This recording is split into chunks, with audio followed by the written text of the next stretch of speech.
Enquanto a Prefeitura de Ribeirão insiste em aprovar a Controladoria Geral do município com cargos comissionados indicados pelo prefeito, cidades da macro-região dão exemplo com servidores concursados e de carreira. A Prefeitura de Ribeirão Preto está empenhada em criar a Controladoria Geral do município, que é um órgão para fiscalizar e orientar as ações da administração municipal. O projeto de lei em breve será votado na Câmara, mas tem gerado muita polêmica na cidade. O principal motivo são os cargos comissionados. O do controlador, com salário de R$ 17.750, terá mandato de 2 anos, prorrogáveis por mais 2. Lembrando que, além de ser nomeado pelo chefe do executivo, também poderá ser exonerado pelo prefeito. Se esses servidores são indicados e podem ser exonerados a qualquer tempo, fica muito frágil o poder da controladoria. É um órgão que pode perder a sua essência e não ter por que existir. Por isso, o Tribunal de Contas recomenda que seja de cargo efetivo, para proteger a fiscalização, para proteger a própria controladoria. Para o auditor fiscal da Secretaria da Fazenda, a função do controlador deve ser absolutamente imparcial. E deve obedecer princípios constitucionais da imparcialidade. Por isso, o conveniente é que esse pessoal que está indicado para exercer a função, ele deva ser funcionários, servidores efetivos de carreira, o que garantiria a imparcialidade e a autonomia do trabalho deles. O valor da implantação da controladoria também gera questionamentos. Ela terá 14 cargos novos, 10 serão efetivos e 4 comissionados. Todos juntos custarão à Prefeitura mais de R$ 2.500.000 por ano. O projeto está sendo debatido em audiências públicas, mas as reuniões não têm tido grande participação popular e o assunto continua preocupando especialistas. É preciso urgentemente que as pessoas se interem mais sobre esse projeto, participem dessas reuniões, participem das audiências, porque senão o projeto vai passar tal como o Executivo quer. E se o Executivo quer esse tipo de projeto, provavelmente não é de interesse geral da população. Então isso tem cheirinho de estratégia do próprio Executivo para que o projeto seja encaminhado sem muita alteração. Em Sertãozinho tem o controlador geral do município desde 2014. Somente um funcionário cuida de tudo porque aqui não tem status de secretaria. Ele é concursado há 12 anos como fiscal-chefe da prefeitura e soma 17 de experiência na administração municipal. O advogado foi designado para a função gratificada de controlador. O cargo com salário de R$ 8.500 é o mais importante no quesito fiscalização. Ricardo Alexandre de Cerqueira garante que tem total autonomia no trabalho que realiza e conta com o apoio das secretarias. Doutor, se no seu trabalho descobrir alguma irregularidade na administração municipal, o senhor vai denunciar? Com certeza. A garantia de ser um funcionário efetivo, estável, me dá essa possibilidade de, em caso de aparecer algo que ocorra algum envolvimento do prefeito, terei que fazê-lo, sob dever de ofício. A Macerte Amigos Associados de Sertãozinho concorda com a criação da controladoria na cidade, mas questiona a falta de transparência nos trabalhos realizados. Nossa indignação pela Macerte é que essa controladoria existe, pelo menos ao nosso ver, no papel. Você não tem acesso algum a ela, nenhum tipo de informação. Ela não consta em nenhum tipo de site, não está no site da prefeitura, não há divulgação, então o trabalho dela fica interno e a população não tem nenhum conhecimento. Estaremos em breve disponibilizando. Existem já os pareceres que são emitidos regularmente para o Tribunal de Contas, de forma mensal, e possivelmente estaremos colocando isso o mais breve possível. Jaboticabal também tem a Controladoria Geral do município. Um grupo de 11 funcionários efetivos e de carreira faz todo o trabalho. E essa foi uma das prioridades do prefeito logo que ele assumiu o mandato. A nossa meta maior em fevereiro, já logo no início do governo, foi de trazer funcionários de carreira para auxiliar, através da controladoria, todo o nosso governo. Porque se nós colocássemos de verdade assessores, esses assessores nem sempre vão fazer aquilo que a prefeitura precisa, aquilo que a administração precisa. Já nesses 9 meses de governo, a controladoria já me ajudou a nortear muito a administração da prefeitura. Por isso a importância de ser funcionários de carreira. A controladora Thalita Alonso Peixinho tem 7 anos de experiência em administração municipal. É graduada em Ciências Contábeis, Administração de Empresas e tem especialização em Gestão Pública. Com cargo de R$ 5.000 por mês, tem a missão de fiscalizar e orientar o Executivo. A controladoria exerce essa função de fiscalização, mas também ela exerce principalmente a função de orientação ao prefeito de todos os procedimentos e atividades da administração pública. Eu respondo solidariamente à irregularidade caso ocorra alguma fraude ou algum processo no Ministério Público ou no Tribunal de Contas do Estado. Em Franca não existe a controladoria do município, mas tem um setor de controle interno que tenta cumprir o mesmo papel.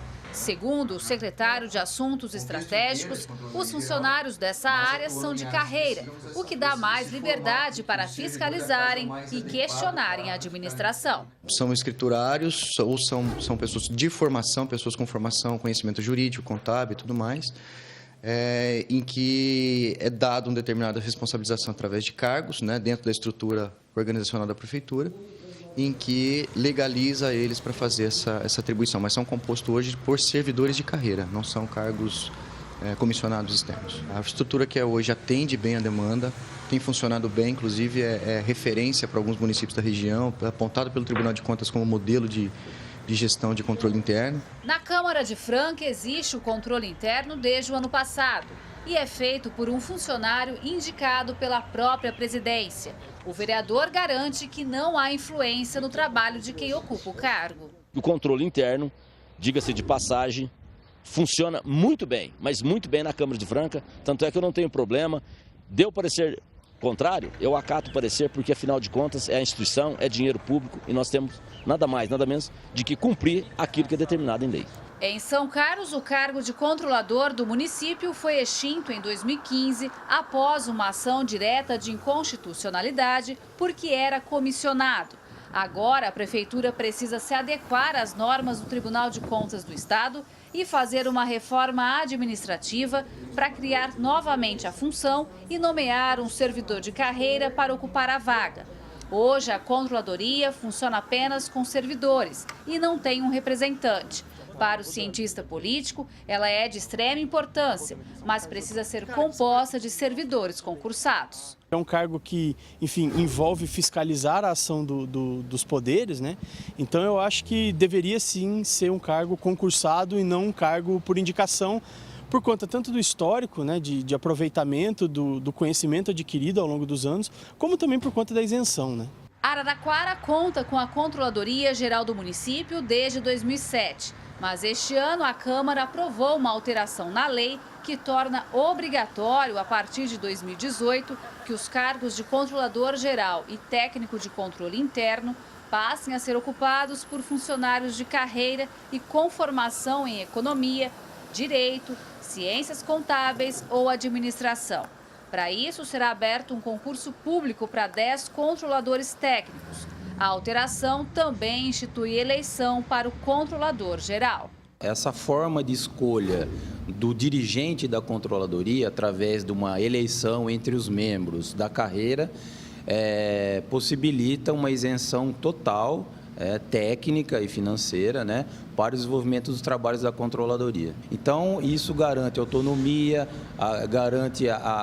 impede ingerência do governo na atuação do órgão de controle, que é um órgão que, às vezes, ele vai ter que trabalhar com algumas questões que podem causar algum constrangimento na administração. Gislene Lopes, para o Jornal da Clube.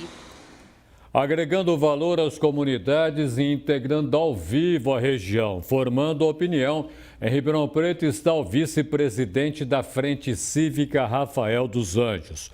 Em São Carlos, o consultor político Luiz Adriano Alves. Em Araraquara, o cientista político Bruno Souza da Silva. O sociólogo de Sertãozinho, que gentilmente está aqui na Casa da Clube, Jefferson Nascimento. E em Franca, o advogado Acir de Matos. Você, daí de casa, pode participar pelo Twitter e Facebook com a hashtag Jornal da Clube. Gofeto, falta de informação, pouco debate, desconfiança quanto ao gasto, indicação para cá, indicação para lá. Afinal de contas, a Controladoria Geral do Município anda em Ribeirão? Anda. Mas, outra vez, o paraninfo do meu pensamento é o poeta Mário Quintana, quando diz: tudo é sempre outra coisa. Pode ser, pode não ser. A verdade, no meu modesto entendimento, é que eu repito uma pergunta feita há 2000 anos em Roma. E quem fiscalizará os fiscais? Tem um fiscal, mas fiscaliza. Vamos lá. Fisco quer dizer uma sacola. É onde se punha o dinheiro arrecadado. Tá? Virou, na sequência, o tesouro, o erário, onde se punha o ouro. Ourário de erário. Bom, a verdade é que, em primeiro lugar, quem tem que fiscalizar é o parlamento. Ele é eleito menos para legislar, cada vez menos, cada vez mais para fiscalizar os recursos públicos, a sequência da administração. Controller é isso. Controladoria é administração. Fundamentalmente, administração. Então, em primeiro lugar, é o parlamento. Segundo lugar, ele tem um auxiliar que não decide acima dele. Não, ele é técnico. A decisão é política. É o Tribunal de Contas. Também é auxiliar do parlamento. Terceiro lugar, o grande fiscal do poder, institucionalmente, é o jornalista. Não é nem a entidade, é o jornalista, o fiscal do poder. Ele analisa o cotidiano e, conforme vai se constituindo uma espécie de seleção do cotidiano, se vai se formando a história. A história tem no jornalismo o seu primeiro rascunho. Bom, além disso, o parlamento, o jornalismo, o Tribunal de Contas, nós temos o 4, forte, muito forte. A sociedade não está nas ruas mais. O cidadão não está só nas ruas, ele está em rede. Também é importante. E nós temos também um Ministério Público para isso. Depois nós vamos ter também uma controladoria. Pode ser. Eu não estou me colocando contra, não. Mas acho pior ainda quando ela é cargo de confiança. Porque nós estamos com cargo de carreira. De confiança, porque aí a controladoria serviria apenas para mostrar ao executivo possível erro, para ele abafar, cortar, evitar. Porque os erros realmente que vierem a público acabam se constituindo na mídia, na imprensa, viram coisa pública, viram coisa publicada e quando for evitado, nós já vamos chorar sobre o leite derramado. Então, quem fiscalizará os fiscais? Nós temos que entender que economia, medicina e economia têm coisas semelhantes. Uma delas é que não há, na medicina, remédio sem efeito colateral. O que nós temos é aumento de custo, num momento exato em que a sociedade está procurando passar do capitalismo de Estado, que é um custo pesado, elevado, a burocracia muito cheia, muito pesada, para o capitalismo de mercado, que é o capitalismo competitivo. E o fundamento é custo. O custo é básico, nós vamos onerar custo. Eu não estou contra, mas também não estou a favor de maneira fantástica. Não estou em cima do muro, não é isso. Eu não encontrei até um motivo, uma razão para justificar esse apoio à controladoria. O que nós precisamos é reduzir o custo estatal. E parece que é o caso contrário. Nós estamos aumentando o custo do Estado no momento em que nós temos que trabalhar na linha de reduzir o seu custo, o seu peso. Lembrar do Peter Drucker, que diz que eficiência é fazer a coisa bem feita. Essa nós podemos fazer com a controladoria, mas o fundamental é a eficácia. Eficácia é fazer a coisa certa e ela está sendo procurada. Vice-presidente da Frente Cívica aqui de Ribeirão Preto, Rafael dos Anjos. Rafael, por que a sociedade civil não está participando do debate, entendendo o que, afinal de contas, quanto a essa controladoria? O que está faltando é o poder municipal abrir caminho para esse debate, não ficar com lenga-lenga, ou é o cidadão que não quer entender isso daí? Boa tarde a você. Boa tarde Golfeto, boa tarde a todos vocês que nos assistem no Jornal da Clube. A participação popular, na verdade, ela tem se restringido à questão de mídias sociais e nesse caso específico é muito importante que esse debate que está sendo feito amplo e que se amplie cada vez mais, talvez em outros horários, audiências públicas de manhã e à noite, no final de semana ou talvez em bairros, porque é um assunto de extrema importância para a cidade, a questão da controladoria. A gente acredita que o governo municipal, nesse caso, andou bem de propor uma controladoria, até porque é uma recomendação do Tribunal de Contas do Estado de São Paulo a criação dessa controladoria.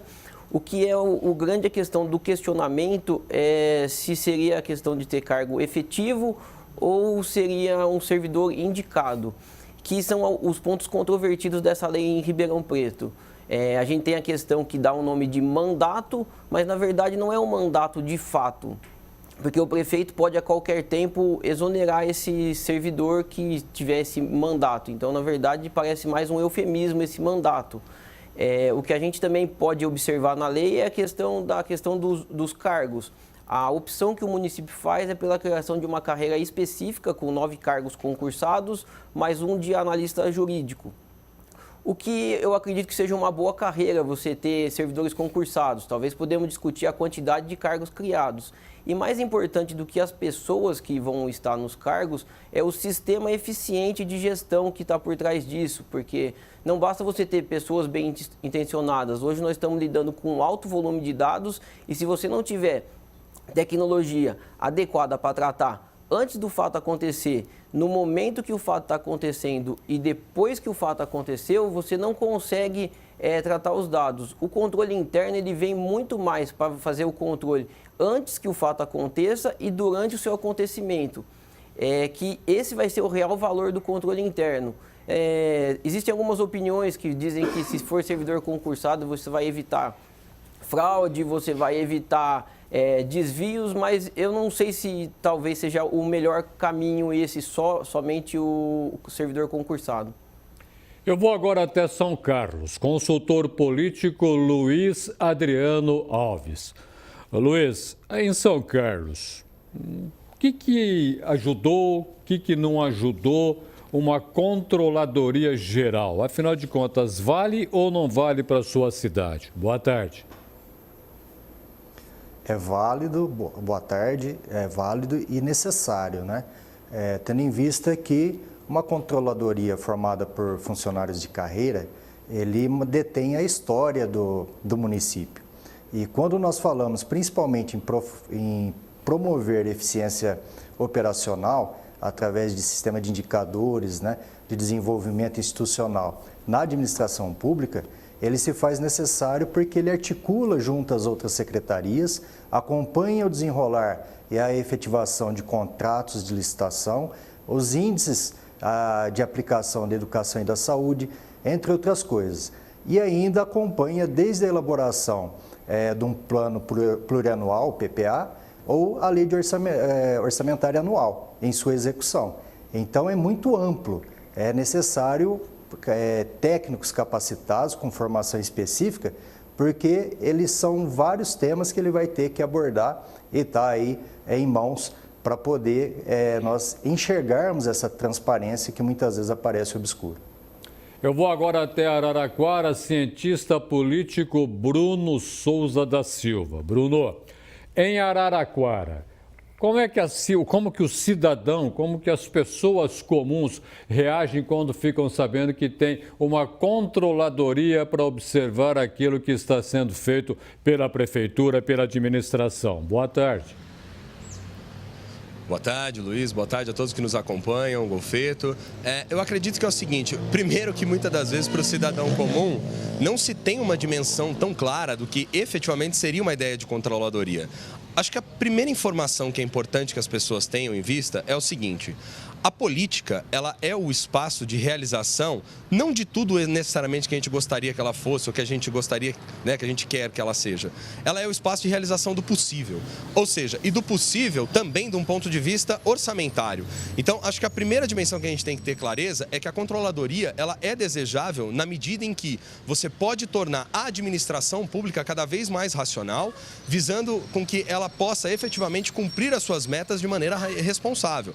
Aqui no município, nós tivemos recentemente a aprovação de um novo decreto que instituiu um novo regimento da controladoria e declarações políticas do prefeito Edinho Silva no começo do ano, junto com a sua equipe, também sinalizaram no sentido da realização de um concurso público para que você possa profissionalizar cada vez mais a controladoria. Eu, particularmente, sou completamente contra qualquer perspectiva de que algum funcionário que não seja de carreira ou alguém que não seja técnico, não seja especializado nesse tema orçamentário, ocupe um lugar de importância dessa. Porque nós estamos falando de um cargo que literalmente vai fazer um pente fino na maior parte das contas e vai averiguar se aquilo que está sendo desenhado pela peça orçamentária, PPA, Lei de Diretrizes Orçamentárias, enfim, está sendo efetivamente cumprido, né, na prática. Então, eu acredito que, primeiro, concordo na linha do professor Golfetto de que a grande fiscalização, ou o papel maior de controle, deve estar no parlamento, que é efetivamente quem deve acompanhar as contas, alimentado em larga medida pelos pareceres do Tribunal de Contas. Mas é desejável, sim, que previamente o próprio órgão, no caso o executivo, possa realizar um controle das suas contas.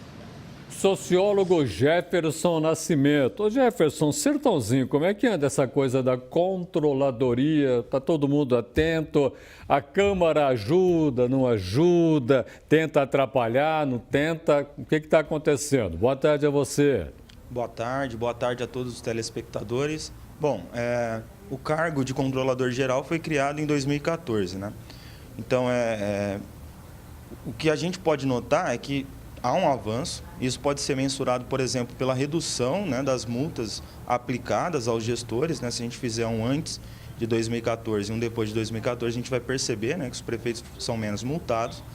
Mas o grande fato é que um só servidor, por mais competente que seja, ele não tem condições de abarcar toda a responsabilidade do controle, que é o controle institucional interno, que tem uma função primária, ou seja, ele tem que criar um ambiente de segurança para os servidores, para evitar erros e fraudes, mas também ele precisa municiar o controle institucional externo, que aí entra o legislativo, entra também o Ministério Público, né? E principalmente municiar o controle social.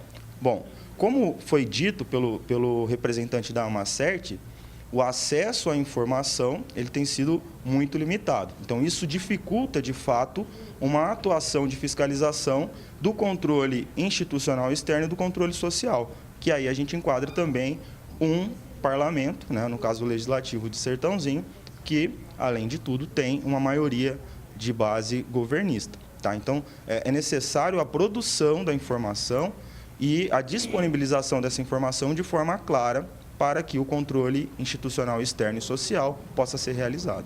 Em Franca está o advogado Assir de Matos. Assir, para a gente entender, quer dizer, você tem controladoria, tá, importante, tudo bem, importante, desde que tenha lá os seus parâmetros políticos. Mas sem você ter esse contato social para passar tudo que a gente tem que saber, funciona ainda assim? Por exemplo, Franca, está tudo bem ou não? Boa tarde a você. Boa tarde. Eu penso o seguinte, criar mais um cargo, criar mais um órgão só por criar, sem que esse cargo, esse órgão, seja efetivamente cumpra sua função, é jogar dinheiro público fora. Penso sim que jamais poderia ser um controlador nomeado porque é aquele que vai ser controlado, né? Porque senão como é que fica essa fiscalização? Segundo, o controlador ele precisa ter cargo, função técnica específica, como um advogado, um contador, um administrador, um economista, para poder olhar os números e até mais do que controlar, eu diria até fazer uma gestão de risco. A iniciativa privada faz isso com maestria e nós vemos que a administração pública não tem gestão de risco, não tem gestão de patrimônio, não tem gestão de dinheiro, não tem gestão de políticas públicas.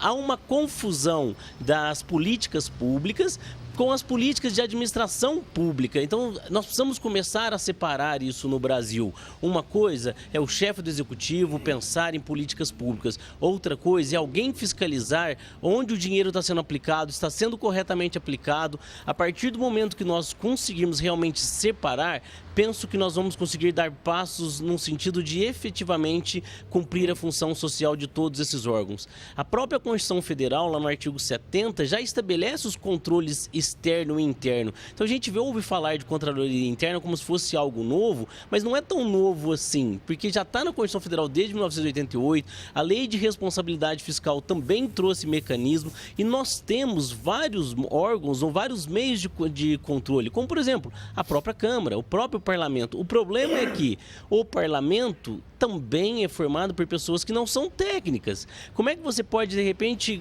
cobrar de uma pessoa que tem uma função comum e que foi eleito pelo povo para ser um vereador, que ele consiga administrar e olhar e fiscalizar números, balanços, aplicações financeiras, recursos, alocações financeiras? É impossível isso. Então nós temos um meio, mas que na verdade, na minha opinião, ele não consegue ser efetivo. Nós temos também o Ministério Público. Aí sim, penso que o Ministério Público é separado, mas para o Ministério Público atuar, muitas vezes ele depende do quê? De uma denúncia. Temos também a população, que eu acho que é o maior responsável pelo controle. Mas também, como é que nós, enquanto cidadãos, vamos controlar se não temos dificuldade ao acesso? Gofeto, para a gente entender o real momento, está difícil a gente entender o país. Isso. Né? É gangue para tudo quanto é lado. O cidadão deve entender e participar do debate da controladoria, saber o que é interferir? Tem jeito? Tem. Mas é um processo, não é um evento. Não acontece de uma hora para outra, né? Começa aqui. Democracia não é regime de maioria, como a gente fala. Deveria ser. Se fosse regime de maioria, as mulheres seriam maioria no legislativo, no executivo e judiciário. Vamos mostrar, claramente. Elas são maioria em relação aos homens. Mas acontece que não são maioria no poder. Então não é regime de maioria. É regime de quem se organiza. Quem estiver organizado devidamente, e para isso é preciso ter liderança que orienta, que é o caso que você falou, né, nesse sentido de orientação, de mostrar direitos e deveres, numa palavra, de a construção da cidadania, nós temos que entender, em primeiro lugar, que essa minoria, quando organizada, comanda. E aí o primeiro risco, o primeiro grande risco, o poder econômico coopta o poder político, ou o poder político também coopta o poder econômico. E quando há esse primeiro round de uma competição, abre-se uma outra. O poder criminal apropria-se do poder econômico e parte também para... Esse é o quadro que nós estamos vivendo. Então, a realidade brasileira não é bonita. Por isso que a verdade, muitas vezes, ela somente é estudada na filosofia, porque às vezes ela é feia, e nunca na arte. Você não estuda a verdade na arte. Bem, esse é o primeiro dado. Agora, quando a urna se apropria do mercado, ou quando o mercado se apropria da urna, o que ocorre é a necessidade maior de fiscalização da população e que efetivamente não tem ocorrido no Brasil, e que daí a necessidade de se ampliar a fiscalização, que se deve ser feita através do cidadão, através exatamente da cidadania. E eu quero mostrar exatamente isso, que não sendo regime de maioria, não é um conceito, portanto, maioria não é um conceito político. Maioria é um conceito demográfico. E nós fazemos essa confusão. E daí toda essa dificuldade de se intercalar, que na verdade o que se precisa é fiscalizar efetivamente por Ministério Público, por Tribunal de Contas, pelo vereador, mas fundamentalmente pela própria sociedade, o próprio cidadão, que ele tem direitos e deveres. É isso que é a minha opinião. Em Ribeirão Preto está o vice-presidente da Frente Cívica, Rafael dos Anjos. Rafael, como é que nós podemos, como sociedade civil, entender o que vai ser uma indicação que venha da Prefeitura para dirigir essa consultoria. De que maneira nós podemos entender qual é o jogo político que fica por trás? O jogo político sempre tem, não adianta a gente ser ingênuo ou inocente de achar que esse jogo não vai acontecer, que sempre ele está acontecendo. O que a gente precisa fazer é minimizar ele. Mesmo se sejam apenas servidores concursados, você não tem como evitar isso. A gente está vendo nos grandes escândalos de corrupção que estão acontecendo no país, o suposto envolvimento de grandes servidores de carreira de Estado que recebem salários de mais de 30 mil reais e que estão envolvidos em escândalos de corrupção. Ou seja, a corrupção está ligada muito mais a caráter do que efetivamente a questão técnica. Talvez um modelo misto com a questão da indicação, mas com mandato, porque bem ressaltou na entrevista a controladora de Jaboticabal, que o controlador responde solidariamente com o prefeito, ou seja, ele responde com o patrimônio pessoal dele. Então a gente espera que esse jogo que seja discutido amplamente com a sociedade isso. Deixa eu ir até São Carlos, consultor político Luiz Adriano Alves. Luiz, pegar um exemplo da cidade de São Paulo, João Dória demitiu lá um consultor porque crítica para cá, crítica para lá. Essa atitude é esperada de quem manda, necessária? O que pode ser entendido dessa atitude? Infelizmente, acaba ocorrendo aquele velho ditado, né? Manda quem pode, obedece quem tem juízo. Infelizmente, é uma tônica no meio público. E, na verdade, quando se olha para a questão, seja da fiscalização, inibir corrupção ou da corrupção em si, nós estamos falando, de certa forma, de um ato cultural e comportamental. Nós temos várias leis que já foram aprovadas, temos os artigos 31 e 74 da Constituição, temos a Lei 12.846, que é anticorrupção, temos a Lei 12.527, que é a Lei de Acesso à Informação. No entanto, são leis que acabam muitas vezes ficando engavetadas sem ter o acesso. A população tem que estar se envolvendo, fiscalizando, mas, sobretudo, cobrando uma formação de caráter desde as nossas bases, né, da nossa infância, para que, a partir do momento que o ser humano é edificado dessa forma, não temos necessidade de tantas leis para fazer aquilo que já é óbvio. Em Araraquara, cientista político Bruno Souza da Silva. Bruno, a sociedade civil quer participar desse debate para instituir, estabelecer parâmetros e também, por que não, esta controladoria? O assunto está ficando distante da sociedade civil. Eu não sei nem se ele esteve perto, para a gente dizer a grande realidade. Por que eu digo isso? Porque, na verdade, o que é na sociedade hoje é um grande mal-estar em relação à política, de maneira geral. Isso seja em qualquer nível, seja no nível federal, seja quando você olha para os municípios, enfim. O fato é, todo mundo está com uma certa sensação de cansaço em relação à capacidade dos políticos, das lideranças, de produzir boas decisões. E a gente sabe que como a corrupção ganhou uma centralidade no debate político nos últimos anos, né, nos últimos tempos, ao menos desde 2013 para cá, a gente começa a entrar num espaço que ele é um pouco perigoso também, que é a ideia de achar que necessariamente por nós termos melhores decisões técnicas ou temos pessoas melhor formadas, um controle mais de perto, necessariamente a gente vai evitar esquemas de corrupção e etc. Não é bem assim que funciona.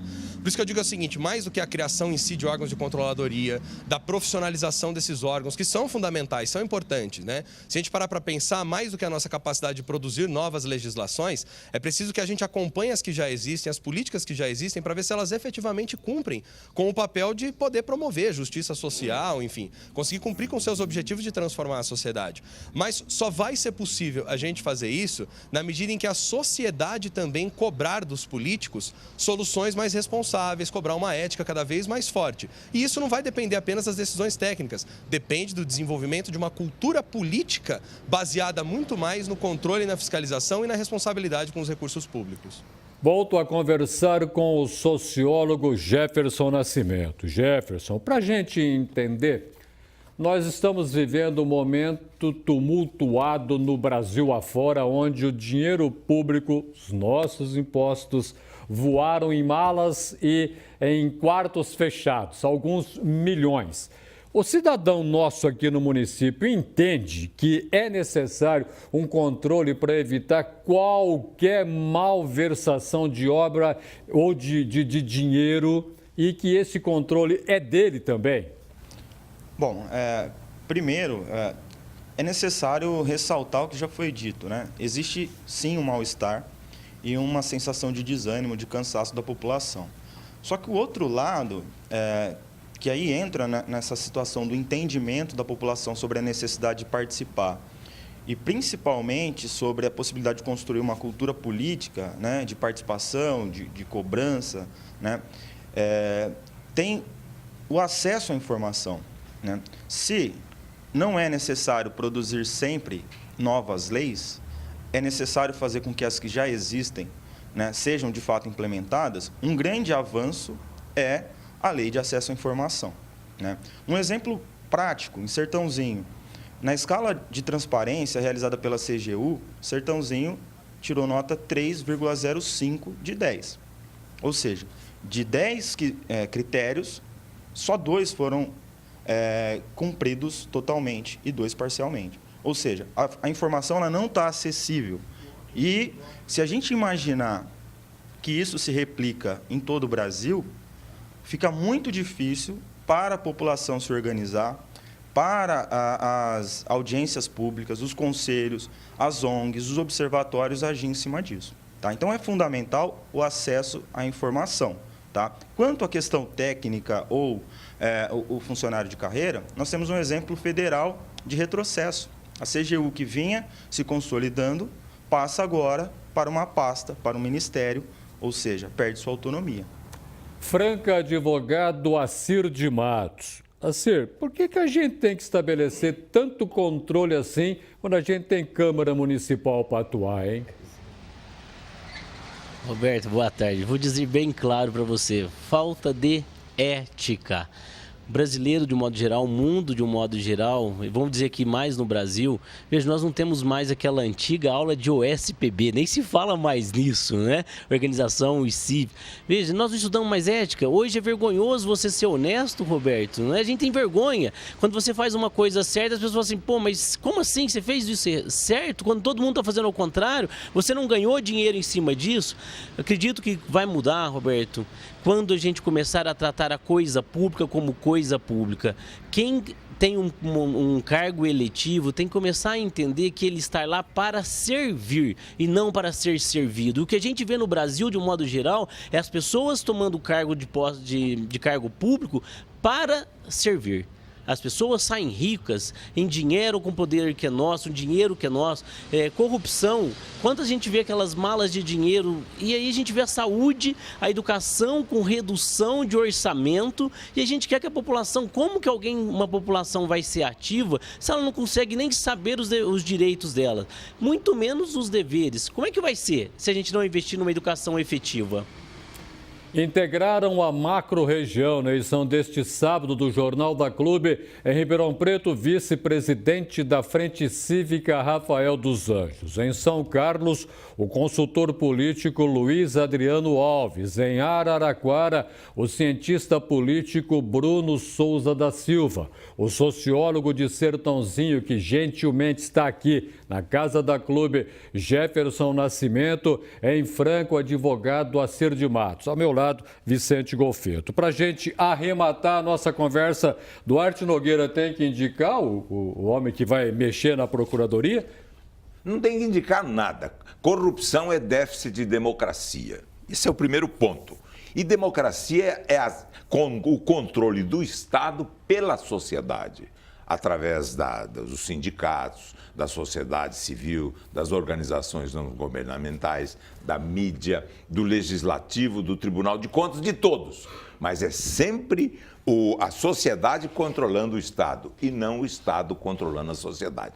O segundo ponto fundamental é que quanto menor o Estado, portanto o trabalho tem que ser de redução da atividade estatal, menor a panorâmica daquilo que tem que ser fiscalizado. É isso, Roberto. Golfeto, muitíssimo obrigado pela sua presença no Jornal da Clube. Eu que agradeço a sua colaboração, Roberto. Muito obrigado. Bom fim de semana para você. A você também, muito obrigado.